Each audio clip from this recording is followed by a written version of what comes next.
ते ऐकलं का? अधीराने फरमान काढलंय की गेलो तर आपण चौघांनी एकत्र जायचं, नाहीतर कुणीच नाही जायचं. तुम्ही बोला ना जरा अधीराशी.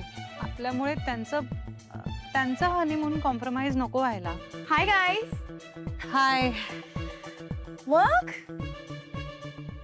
ठरलं ना तुमचं? काय कसलं?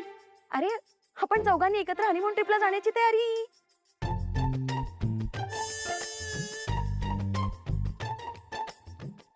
मला काय वाटतं आदिरा, तुम्ही दोघं जा हनीमूनला. कुठे जायला आवडेल सांग मला. स्वित्झर्लंड का सिंगापूर का जॉर्जिया का व्हिएतनाम? तू म्हणशील तिथे, तू म्हणशील तिथलं बुकिंग तुला करून द्यायला तयार. हा, तू एक काम कर, हवं तर यांची मदत घे. या तुला कुठे जायचं त्याचं बुकिंग करायला मदत करून देतील, किंवा आपल्या ऑफिसचं ट्रॅव्हल डेस्क आहेच ना, तू सांगशील तिथे मी तुमच्या दोघांचं बुकिंग करून देईल. मला महाराष्ट्रात जायचंय. अरे अरे काय रे, मी ऑलरेडी तुला विला दाखवलंय. असं काय बोलतोस?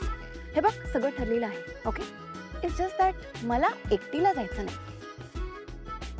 एकटी कशी जाशील वेडाबाई? तुझ्या नवऱ्याबरोबरच जाशील ना. Don't act smart with me Pintya दादा. आपलं सगळं बोलणं झालंय की नाही? हे बघ, आपण सगळ्यांनी जायचं, आपण चौघांनी जायचं हनीमून ट्रिपला. अरे पण का? का म्हणजे काय? मला सांग, तू हनीमूनला जाणार तरी आहेस का? हा, आता रे जाईन कधीतरी. कधी? बघू ना, जाऊ पुढे कधीतरी. पुढे कधी? पुढच्या वर्षी जाईन. वाव, लग्न आत्ता झालंय आणि तुम्ही पुढच्या वर्षी जाणार आहे हनीमूनला. वा. हे बघ आदिरा, सध्या ऑफिस मध्ये खूप काम. आय नो आणि ती नेहमीच असतात. कामं तुला ऑफिस मधली नेहमी असतात. पण तू हनीमूनला जाणार नाहीयेस हे मला 100% माहितीये. आणि तुझ्यामुळे नंदुताई पण जाणार नाहीये.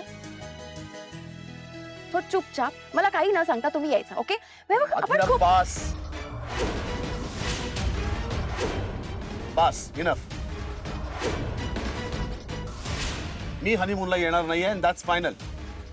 इथे ऑफिस मध्ये मरणाची काम आहेत मला. मी कुठल्याही मीटिंग पोस्टपोन करू शकत नाही. उगाच माझ्या डोक्यावरती बंदूक ठेवून वाटेल ते माझ्याकडे कबूल करून घेऊ नकोस. आतापर्यंत तुमच्या सगळ्यांचं खूप ऐकलं, पण आता नाही. आणि मला का यायचं नाही त्याचं कारण मी तुला सांगितलं. मला नाही वाटत याच्यापेक्षा जास्त क्लॅरिफिकेशन द्यायची मला गरज आहे. हा विषय माझ्यासाठी संपला.